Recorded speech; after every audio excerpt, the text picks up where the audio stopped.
You guys, we're going to be comparing KASPA to QUBIC. Now, this is something that's been, requested a lot. I saw in my comments, my previous videos.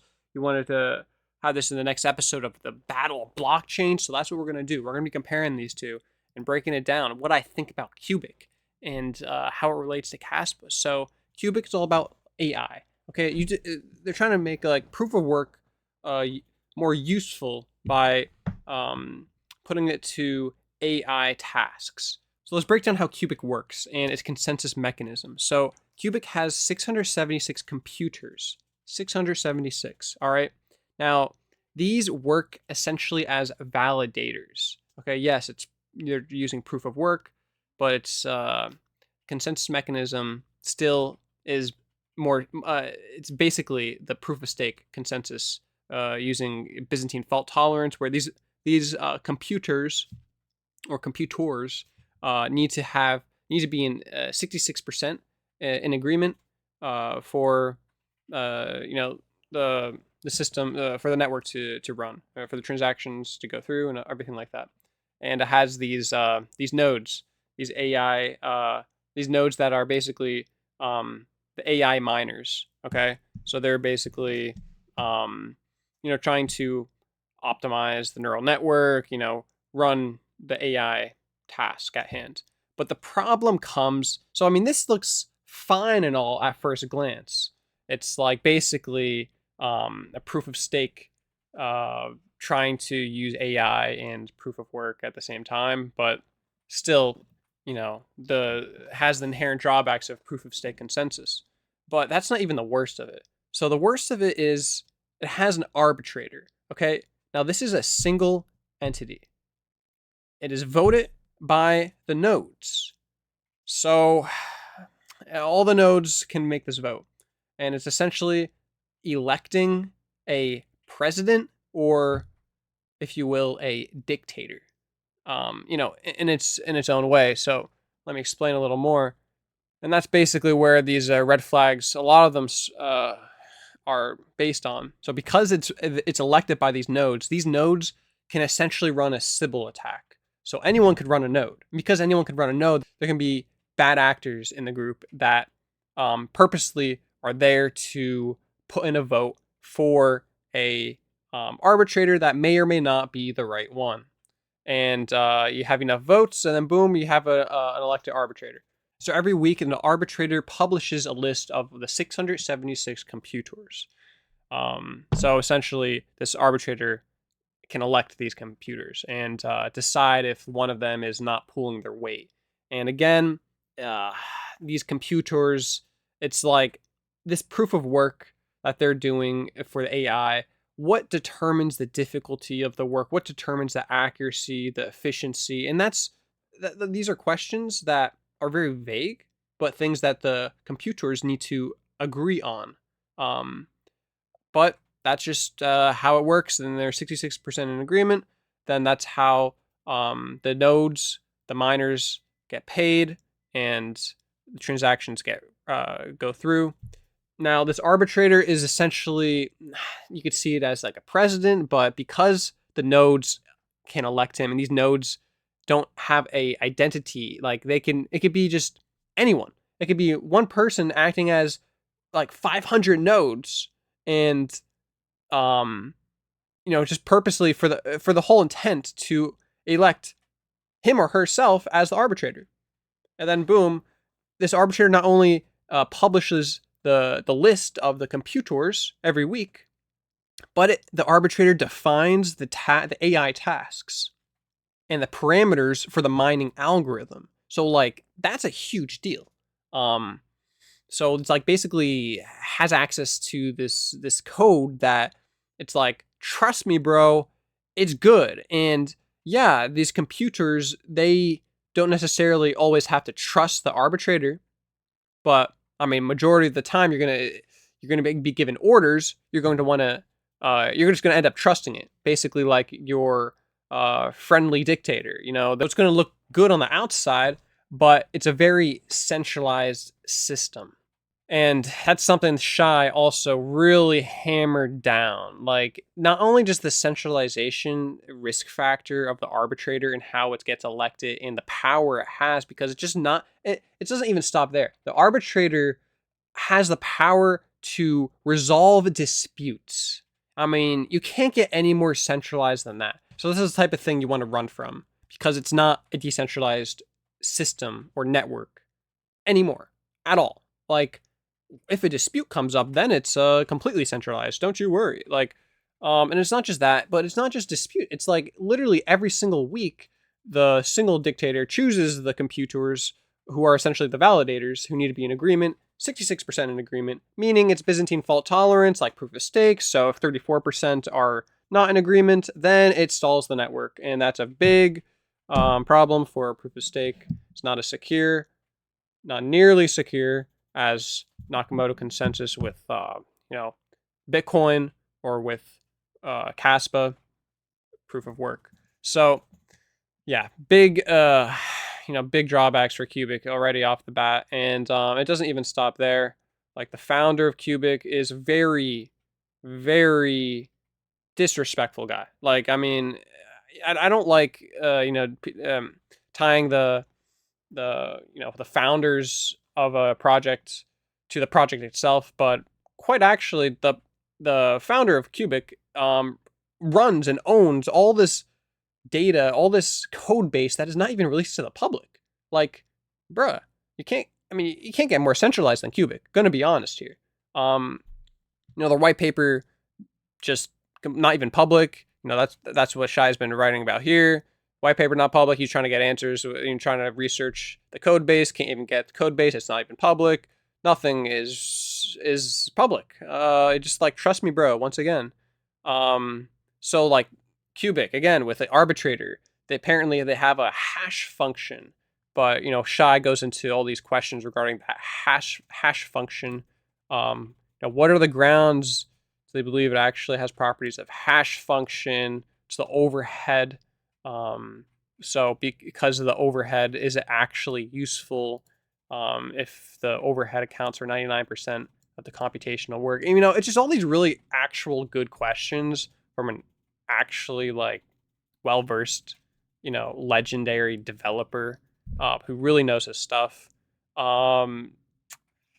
Yeah, so the whole Cubic ecosystem, the whole network is based on largely on trust. Um, so if you're going to be investing in that, you really have to do so very, very cautiously, because a lot of it is not proven at all. It's hypothetical and it's claims. So they could claim all the transactions per second they want. They could claim all the security and decentralization they want. But at the end of the day, it's an extremely centralized system with the security even is largely in question. How with how the baseline algorithm works from the arbitrator. The arbitrator sets the parameters, and it's yeah, you can't get worse than that type of thing. And that's why even Caspa, just like end game, having no parameters on its scalability, literally the consensus mechanism is going to be as secure as Bitcoin, and the scalability as fast as internet itself. No parameters. Don't worry about it. Caspa is just the absolute end game. And you look at things like Cubic, and you really see how far, like, the technology is. Like, yeah, it's a completely different thing. They're trying to make AI, like proof of work, useful. But once you make proof of work useful, it's going to be cutting into the security of the network. Like, I mean, again, this stuff is not proven. Okay, he's not even releasing public things, and so the reason why proof of work is random computation is because that is what's secure, proven secure. It's Bitcoin level of security. You can't get better than 51%, being protected up to 51% the network hash rate. And Cubic is sharing the security of proof of stake protocols. I mean, that's the best case scenario. So, yeah, like you gotta it's a very cool idea, but the implementation is pretty much like a very I mean it's extremely speculative. Um, they could say all they want, but they need to prove things. They need to. You can't just trust them. You got to verify, and you can't do that with Cubic. Um, so they can make smart contracts. They could have things working, but it's going to be working until it doesn't. So because of its extremely speculative nature of the whole network and consensus and how it's run and the fact that it's extremely centralized with its arbitrator, who essentially works as your friendly, totally trustworthy dictator, who, by the way, earns very nice fees every single week um, from the the constant supply that gets dumped onto the open market. Every single week. It's still, I mean, I don't want to say dumped exact, but it's basically, I mean, just prolonged sell pressure. It's probably around, I mean, a little less than half of the supply, or just less than half the supply, still needs to be into circulation.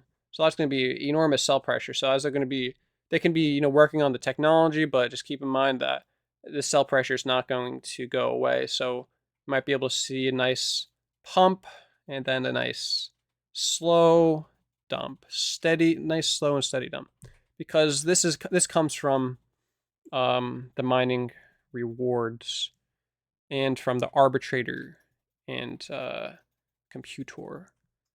Everyone gets their rewards. So yeah, that's what I think about Cubic.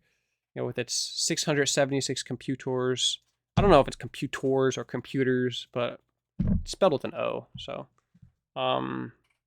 I don't even know if it's cubic or how I'm supposed to say it.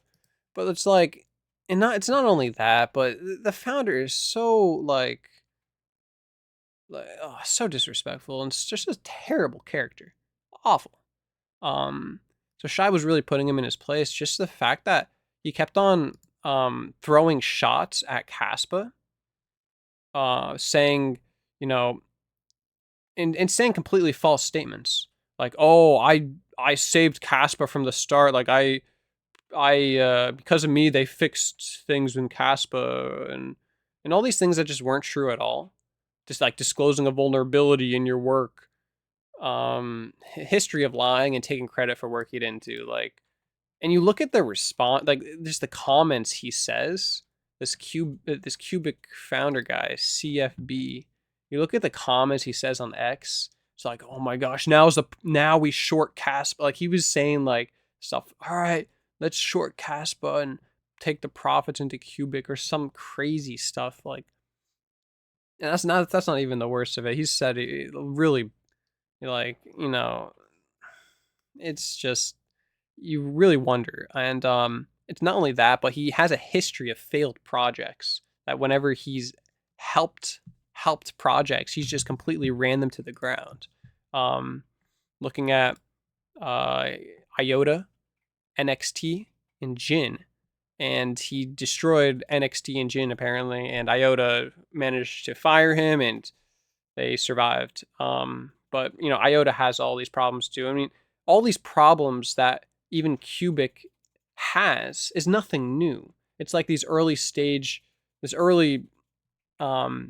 quorum based BFT, Byzantine fault tolerance project.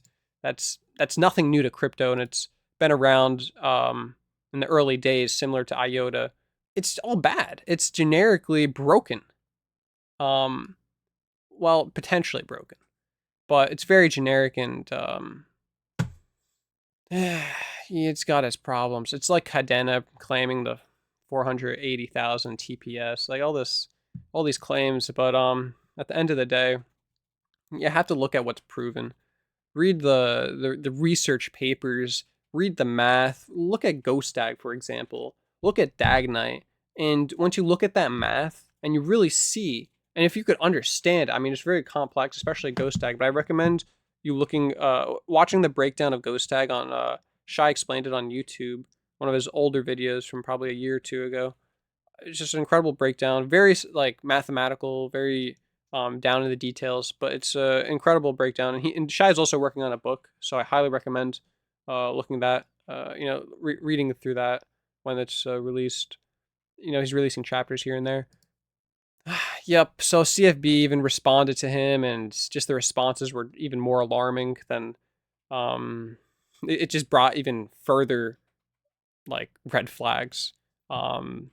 These things, some of these things I basically was like covering already, and yeah, like he his answers to these questions they make things they basically confirm how bad the system is run. So basically, like the arbitrator can run any code and give orders like "give me all your money," and it'll be silently ignored. But that's the problem. The arbitrator can run any code, and then the computers are going to be like, they're going to decide whether they want to follow the orders or not, follow the directions or not. And some of those directions, it's like, why is the mining algorithm like this? Why is the AI task like this? Why is it this AI task? Why is it this? You can't really. It's just not a system that works, especially when someone is at the top like that. Completely centralized, and it just doesn't work. Like this is not a decentralized crypto at all. So these computers are going to be like, they can be easily misled or tricked into thinking that, okay, arbitrator is leading us into a good direction. But at the end of the day, it's down to the arbitrator, and especially when it comes down to resolving disputes, or taking out, even removing computers from the list every week and adding new ones. It's a pretty crazy system with the parameters of the mining algorithm decided by the arbitrator, and it's like all that. It's basically the biggest "trust me, bro" coin in the market. So unfortunately, I don't have very good things to say about Cubic. So, but I guess the only good thing about it is that because the technology is not proven and nothing is really confirmed, then I guess that means you're early. So it's extremely speculative. If it ends up somehow developing a huge, major upgrades and actually somehow working as a successful proof of work consensus with proof of stake Byzantine fault tolerance consensus mechanism, which isn't even good compared to KASPA and Bitcoin, but still, at least it can be a coin, on a tier similar to, other proof of stake AI coins. I mean, the thing about it is, okay, proof of work, but again, the consensus needs 66% in agreement. It's those validators. So it has these nodes running the work of the proof of work, running the computation, the AI task to try to optimize a neural network, for example. But then these transactions get sent over to a bunch of 676 validators, and they need to be in agreement. And then who chooses the computers? Who chooses these validators? It's a single elected dictator who can be elected through fraudulent means. Basically, a bunch of nodes acting like unique identities, when in reality it's just a bunch of nodes acting as one person. So, yep, that was basically the summary of that. And all I can say is rest in peace to Cubic. And or good luck, good luck in his future endeavors. Maybe there's a room for being optimistic if it wants to actually develop. But yep, that's why I'm in KASPA, because it's proven, and it's provenly the best. Yep, pretty much exciting times ahead. Peace.